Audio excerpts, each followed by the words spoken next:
जय हिंद। मैं class 9th का साइंस यानी रसायन विज्ञान पढ़ा रहा था, जिसके अंतर्गत चैप्टर नंबर 3 यानी परमाणु तथा अणु। परमाणु तथा अणु के अंतर्गत मैंने डाल्टन के परमाणु सिद्धांत क्या है और उस सिद्धांत की कमियां क्या है, ये मैं यहाँ तक कंप्लीट करा चुका हूँ। आज के इस वीडियो में हम लोग जानने वाले हैं कि जॉन डाल्टन का जो परमाणु सिद्धांत था, उसके बाद आधुनिक वैज्ञानिकों ने एक सिद्धांत दिया परमाणु के बारे में, जिसे कहा गया आधुनिक परमाणु सिद्धांत। क्या कहा गया? या परमाणु की आधुनिक सिद्धांत कह लीजिए, या आधुनिक परमाणु सिद्धांत। ठीक है, तो आधुनिक परमाणु सिद्धांत क्या है समझिए। आधुनिक परमाणु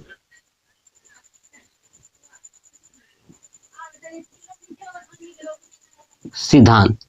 ठीक है, देखिए आधुनिक परमाणु सिद्धांत क्या है कि जब डाल्टन ने एक बात बताया कि जितने भी परमाणु हैं, यानी जो परमाणु है वो अविभाज्य है, यानी उसे आप विभाजित नहीं कर सकते हो, ये डाल्टन ने बताया था। लेकिन जब आधुनिक परमाणु सिद्धांत आया, ये 19वीं शताब्दी के अंत में है ना, और 20वीं शताब्दी के आरंभ में है ना। ये कब आया? आरंभ में है ना, यानी 19वीं शताब्दी के अंत में और 20वीं शताब्दी के आरंभ में ये आधुनिक परमाणु सिद्धांत आया। और इस सिद्धांत के अंतर्गत जो है कि जो परमाणु था, क्या था? जो परमाणु था उसे क्या कर दिया गया? विभाजित कर दिया गया। क्या किया गया?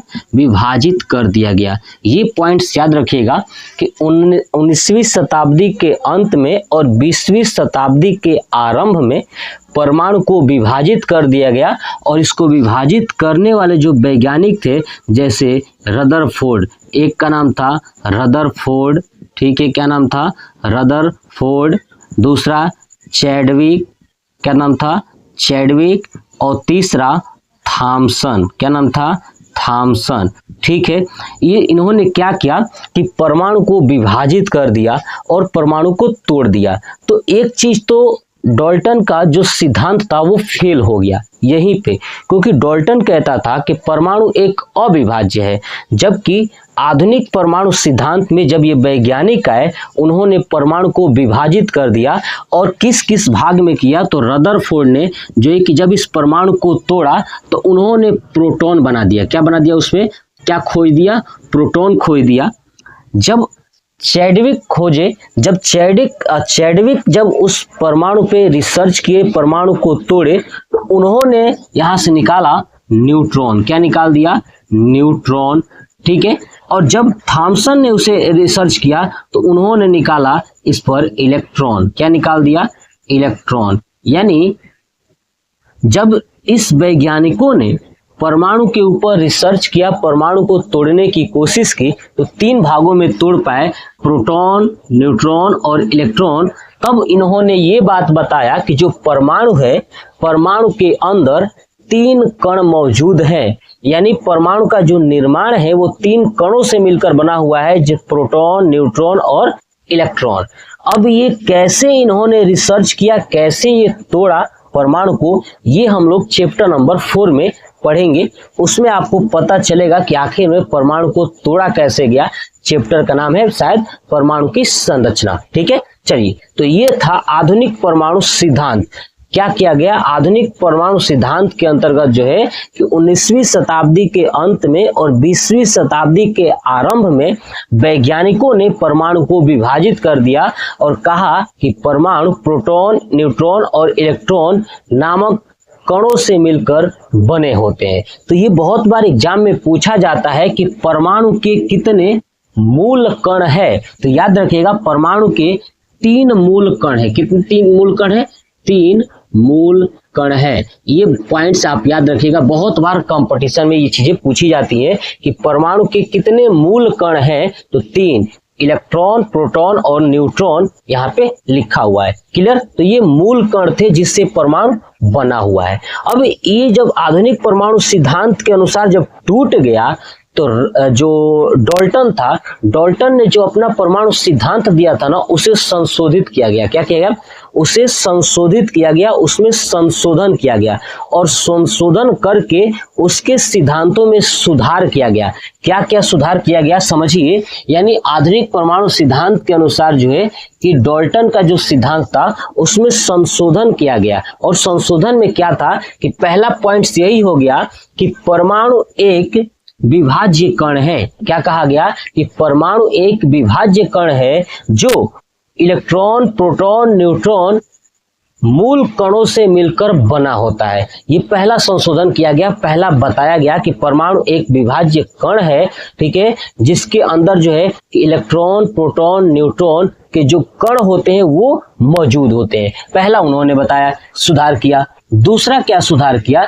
दूसरा ये कहा गया कि जो परमाणु होते हैं ना, परमाणु को, जो परमाणु है यानी जो तत्व के जो परमाणु है, इनका जो आधार है वो परमाणु क्रमांक माना गया। क्या माना गया? परमाणु क्रमांक। यानी दूसरा पॉइंट उन्होंने कहा कि जितने भी तत्व हैं, है ना, उन तत्वों का जो आधार है वो परमाणु क्रमांक होगा। यानी परमाणु का नंबर होगा कि 1 नंबर, 2 नंबर, 3 नंबर कैसे आएंगे वही होगा, न कि उनका भार। जैसे समझिए कि मान लीजिए कि 3 व्यक्ति हैं। अब 3 व्यक्ति है, एगो 2 किलो का, एगो 3 किलो का, एगो 5 किलो का, ठीक है। अब 3 व्यक्ति है, तो अगर आप भार के अकॉर्डिंग रखोगे तो ये भी तो हो सकता है कि और दूसरे व्यक्ति भी 3 किलो के हो और दूसरे व्यक्ति भी 4 किलो के हो, यानी समान भी हो सकते हैं। ऐसा हो सकता है एक कंडीशन। तो वैज्ञानिकों ने दिमाग लगाया कि ऐसा करते हैं ना कि इनका एक क्रम बनाते हैं, उसी क्रम से रखेंगे, तो उसको बोला गया परमाणु क्रमांक। तो तत्वों का जो आधार है, रखने का आधार, वो परमाणु क्रमांक बनाया गया, न कि परमाणु भार बनाया गया। तो ये दूसरा पॉइंट से। पहला पॉइंट क्या था कि भैया ये विभाजित कण है जिसे जो प्रोटॉन, न्यूट्रॉन, इलेक्ट्रॉन से मिलकर बना होता है, 3 कणों से मिलकर बना होता है। दूसरा क्या है? तो ये क्या करता है कि जो है कि मतलब कि दूसरा पॉइंट ये था कि जो इलेक्ट्रॉन है, ठीक है, इलेक्ट्रॉन बोल रहा हूँ, वो मतलब जो परमाणु है, ठीक है, वो परमाणु क्या किया कि परमाणु जो बना हुआ है वो जो छोटे छोटे कण यानी इलेक्ट्रॉन, प्रोटॉन, न्यूट्रॉन से जो परमाणु बना हुआ है, ये परमाणु को किस क्रम में रखा जाए, तो परमाणु क्रमांक के आधार पर इसे रखा गया, न कि परमाणु भार के आधार पर। तो दूसरा पॉइंट ये आपको याद रखना है। तीसरा ये पॉइंट याद रखना है कि आधुनिक परमाणु सिद्धांत में बताया गया कि रासायनिक, कोई भी अगर रासायनिक अभिक्रिया होती है तो उसमें इलेक्ट्रॉन का, है ना, इलेक्ट्रॉनों का ही आदान प्रदान होता है। ये आधुनिक परमाणु सिद्धांत में भी बताया गया। तो तीसरा पॉइंट याद रखिएगा कि आधुनिक परमाणु सिद्धांत में क्या कहा गया कि जो रासायनिक अभिक्रिया होती है उसमें क्या होता है, इलेक्ट्रॉनों का ही आदान प्रदान होता है। क्लियर हो गया? चलिए चौथा समझिए। चौथा क्या कहा गया कि कहा गया कि अगर एक जैसे तत्व होंगे, है ना, एक जैसे तत्व होंगे, ठीक है, ध्यान रखिएगा, एक जैसे अगर तत्व है, ठीक है, तो उनका परमाणु भार भिन्न भिन्न हो सकते हैं, है ना, भिन्न भिन्न हो सकते हैं। ये भी बात बताई गई कि अगर एक जैसे तत्व है तो उनका जो परमाणु भार है वो भिन्न भिन्न हो सकता है। और इसका आधार क्या बन गया, तो ध्यान रखिएगा, इसका अगर एक तत्व है तो इसका आधार बन गया समस्थानिक। क्या बना? समस्थानिक, है ना। अगर एक ही तत्व है जिनके परमाणु भार अलग अलग होते हैं, ठीक है, एक ही प्रकार के तत्व है तो वो समस्थानिक होते हैं। जैसे समझिए कि एक ही तत्व लेकिन भार अलग अलग, जैसे देखिए 1H1, 1H2, 1H3, आप देखोगे कि ये सब हाइड्रोजन ही है लेकिन इनका भार क्या है, अलग अलग है। और नीचे वाला क्रमांक है, ये नीचे वाला क्या है, क्रमांक है, तो ये 1 है और इनका भार अलग अलग है। तो चौथा पॉइंट हो गया। पांचवा पॉइंट ये कहा गया कि अगर अलग अलग तत्व है ना, अगर अलग अलग तत्व है तो उनका भार भी एक हो सकता है। बात समझ में आ गया? अगर अलग अलग तत्व है तो उनका भार भी एक हो सकता है। अब इसका आधार क्या बना? तो समभारिक। क्या बन गया? समभारिक। वो क्या कहलाते हैं? समभारिक, जिसका भार समान हो। क्या हो? भार समान हो, तो ये समभारिक बन गया। जैसे 6C12, ठीक है। और ध्यान सुनिए, देखिए अब यहाँ पे आप नोटिस करोगे कि 6C12 मैंने लिखा है, इसमें तो मैंने बोला कि भार समान हो, तो ये नहीं लिखूंगा, ये लिखता हूं। देखिए 19K40 और 20CA40। अब देखिए ऊपर का भार क्या है? समान है, लेकिन ये अलग अलग तत्व है। ये है पोटेशियम और ये है कैल्शियम, यानी अलग अलग तत्वों का भार समान हो सकता है। ये बात बताई गई, ठीक है। छठवां पॉइंट क्या कहा गया आधुनिक में कि देखिए जितने भी यौगिक का निर्माण हुआ है ना, वो तत्वों के परमाणुओं के संयोग से बना हुआ है। किससे बना हुआ है?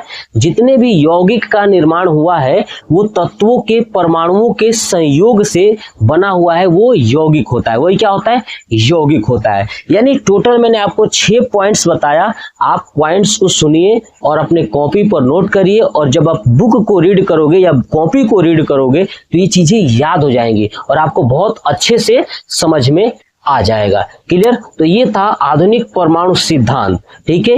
क्या है और इसमें क्या संशोधन किया गया? जो डाल्टन के सिद्धांत था उसमें क्या संशोधन किया, मैंने वो भी बता दिया आपको, ठीक है। देखिए मैं लिख तो नहीं रहा हूं, बट आप मेरी बातों को सुनिए और अपने कॉपी पे नोट्स कर लेंगे तो बहुत बेहतर होगा।